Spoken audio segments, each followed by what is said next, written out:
जब एमएस धोनी का नाम जहन में आता है तो क्या ख्याल आता है? कैप्टन कूल, एक जबरदस्त फिनिशर। पर असल में वो इससे कहीं ज्यादा हैं। वो एक पूरे स्पोर्टिंग एम्पायर के आर्किटेक्ट हैं। वो इंसान जिसने चेन्नई सुपर किंग्स की नींव रखी और उसे एक ऐसी सल्तनत में बदल दिया जिसकी आज मिसाल दी जाती है। जरा इस नंबर पे गौर कीजिए, $1.15 बिलियन। ये सिर्फ क्रिकेट की कहानी नहीं, ये इकोनॉमिक्स की भी कहानी है। 2022 में जिस टीम को धोनी ने बनाया, उसकी वैल्यू इतनी थी, और इसी के साथ वो भारत की पहली स्पोर्ट्स टीम यूनिकॉर्न बन गई। यूनिकॉर्न मतलब $1 बिलियन से ज्यादा की कंपनी, और स्पोर्ट्स में भारत में ये पहली बार हुआ था। ये नंबर धोनी के असर का असली पैमाना दिखाता है। लेकिन बात सिर्फ पैसों की नहीं है। चेन्नई में धोनी सिर्फ एक कप्तान नहीं, वो है थाला। थाला यानी लीडर।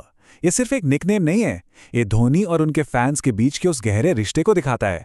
एक ऐसा कनेक्शन जो आज के जमाने में बहुत कम देखने को मिलता है। तो सवाल ये उठता है कि आखिर एक क्रिकेटर ने ये सब कैसे कर दिखाया? कैसे एक खिलाड़ी एक पूरी की पूरी फ्रेंचाइजी की पहचान बन गया? उसकी कल्चर, उसकी कामयाबी, हर चीज का सेंटर। इसका जवाब जानने के लिए हमें थोड़ा पीछे चलना होगा, ठीक वहीं जहां से ये सारी कहानी शुरू हुई। तो चलिए चलते हैं साल 2008 में, आईपीएल की पहली नीलामी। ये वो पल था जिसने इंडियन क्रिकेट को हमेशा के लिए बदल दिया, और इस पूरी कहानी के सेंटर में थे एमएस धोनी। माहौल में एक अलग ही एनर्जी थी, और हर टीम एक ऐसे चेहरे की तलाश में थी जिसके चारों ओर वो अपनी टीम को बना सके। धोनी जो अभी 2007 टी20 वर्ल्ड कप जिताकर आए थे, वो हर किसी के लिस्ट में टॉप पर थे। चेन्नई ने उन पर दांव लगाया और $1.5 मिलियन में खरीदा। उस वक्त के लिए एक रिकॉर्ड। पर यह सिर्फ एक महंगा खिलाड़ी खरीदने की बात नहीं थी, ये एक सोची समझी चाल थी। पूरी टीम को एक ऐसे लीडर के इर्द गिर्द खड़ा करने की जो शांत हो, स्थिर हो। और धोनी ने इसका असर दिखाने में जरा भी देर नहीं लगाई। पहले ही सीजन में 414 रन, टीम को फाइनल तक ले गए, और इसी के साथ उन्होंने सीएसके का डीएनए सेट कर दिया कि चाहे प्रेशर कितना भी हो, घबराना नहीं है। एक शांत भरोसा, और यही वो सीएसके टेम्पलेट बना जो आज भी टीम की पहचान है। तो नींव तो रख दी गई थी, पर सवाल ये था कि क्या इस नींव पर एक सल्तनत खड़ी हो सकती थी? जवाब था बिल्कुल हाँ। और अगले कुछ साल इसी सल्तनत को बनाने और आईपीएल के इतिहास में अपना नाम सुनहरे अक्षरों में लिखने के नाम रहे। लगातार 2 टाइटल जीतना आईपीएल जैसी लीग में ये कोई मजाक नहीं है। 2010 में एक जबरदस्त वापसी के बाद टाइटल जीता, और फिर 2011 में वो पहले ऐसे कप्तान बने जिसने आईपीएल टाइटल डिफेंड किया हो। सही मायनों में एक डायनेस्टी की शुरुआत यहीं से हुई। और 2010 का वो धर्मशाला वाला मैच, उसे कौन भूल सकता है? करो या मरो का मुकाबला था। आखिरी ओवर में 16 रन चाहिए थे। धोनी ने एक चौका और 2 जबरदस्त छक्के लगाकर टीम को सेमीफाइनल में पहुंचा दिया। और मैच के बाद उनका वो हेलमेट पर मुक्का मारना, वो इमोशनल रिएक्शन, वो दिखाता था कि ये उनके लिए सिर्फ एक गेम नहीं, एक मिशन था। बस यहीं से धोनी द फिनिशर का लेजेंड शुरू हुआ। लेकिन हर कहानी में एक ट्विस्ट आता है, एक मुश्किल दौर आता है, और धोनी की कहानी में वो मुश्किल थी सीएसके का 2 साल का बैन। टीम आईपीएल से बाहर हो गई और धोनी को अपनी टीम से दूर एक बहुत मुश्किल वक्त का सामना करना पड़ा। ये उनकी लीडरशिप का सबसे बड़ा इम्तिहान था।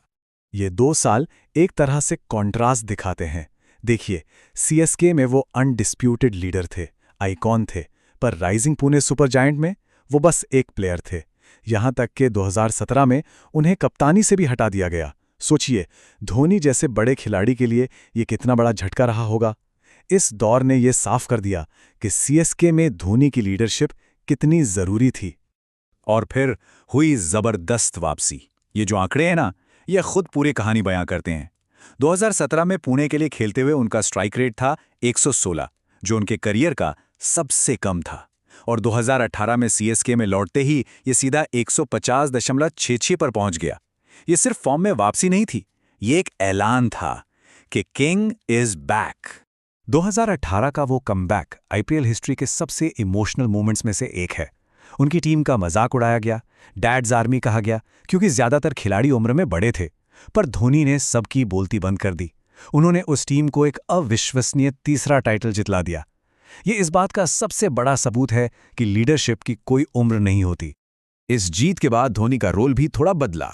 अब वो सिर्फ बल्लेबाज नहीं थे, वो एक मेंटोर बन गए, एक स्ट्रैटेजिस्ट। यंग प्लेयर्स को गाइड करना, मैदान पर फैसले लेना और जब भी टीम को जरूरत पड़ती तो आकर एक छोटा लेकिन जबरदस्त कैमियो खेलना। 2019 का वो आरसीबी वाला मैच याद है। आखिरी ओवर 26 रन चाहिए थे। धोनी ने लगभग नामुमकिन को मुमकिन कर ही दिया था, पर टीम बस 1 रन से चूक गई। सीएसके वो मैच हार गई, पर उस एक पारी ने दिखा दिया कि 37 की उम्र में भी फिनिशिंग का वो हुनर कहीं नहीं गया था। और यहीं से कप्तानी की एक अलग ही कहानी शुरू होती है। धोनी के बाद टीम को कौन संभालेगा, ये सवाल बहुत मुश्किल साबित हुआ है।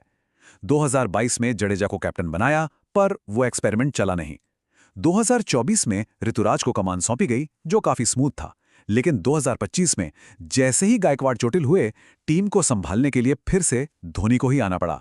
वो टीम के लिए एक फेल सेफ बन चुके हैं, जो भविष्य के लिए एक बड़ी चुनौती है। बात इतनी बढ़ गई कि खेल के नियम भी जैसे उनके लिए ही बदल गए। 2024 में एक नया नियम आया कि जो खिलाड़ी 5 साल से इंटरनेशनल क्रिकेट नहीं खेले हैं, उन्हें कम सैलरी पर रिटेन किया जा सकता है। मजाक में लोग इसे धोनी रूल भी कहने लगे। इस एक नियम ने सीएसके के लिए 2026 तक धोनी को टीम में रखना आसान कर दिया। ये उनके कद और प्रभाव का एक और सबूत है। तो आखिर में सवाल ये है कि एमएस धोनी की लेगेसी क्या है, उनकी विरासत क्या है? और ये सिर्फ आंकड़ों की बात नहीं है, ये उससे कहीं ज्यादा है। चलिए देखते हैं। आंकड़े तो देखिए जबरदस्त हैं। सबसे ज्यादा मैच, कप्तान के तौर पर 5 टाइटल और वो 100 नॉट आउट पारियां। ये दिखाती हैं कि वो कितने बड़े फिनिशर और मेंटली कितने स्ट्रांग थे। ये सिर्फ रिकॉर्ड्स नहीं है, ये कहानी है एक ऐसे खिलाड़ी की जिसने सालों साल गेम पर राज किया और अपनी शर्तों पर खेला। तो कुल मिला के उनकी विरासत का सार क्या है? पहला, मैदान पर बेमिसाल कामयाबी, किसी भी लंबे समय के कैप्टन से ज्यादा विनिंग परसेंटेज। दूसरा, इकोनॉमिक ग्रोथ, फ्रेंचाइजी को $1 बिलियन की कंपनी बना दिया। और तीसरा, कल्चरल पहचान, थाला, जो टीम का ही दूसरा नाम बन गया। वो सच में इस साम्राज्य के आर्किटेक्ट हैं, एक ऐसा साम्राज्य जो शायद उनके बिना होता ही नहीं। 19 सीजन, 5 टाइटल और $1 बिलियन की लेगेसी, एक साम्राज्य तो खड़ा हो गया है। पर सबसे बड़ा सवाल यह है, क्या कोई साम्राज्य अपने बनाने वाले के बिना जिंदा रह सकता है? और ये सिर्फ एक इमोशनल सवाल नहीं है। एक्सपर्ट्स का मानना है कि धोनी के रिटायर होते ही सीएसके की ब्रांड वैल्यू 15% तक गिर सकती है। यही है धोनी डायलेमा, एक ऐसा इंसान जो इतना बड़ा बन चुका है कि उसके बिना आगे का सोचना भी मुश्किल है। उनकी असली विरासत शायद जीते हुए मैचों में नहीं, बल्कि उस खाली जगह में दिखेगी जो वो अपनी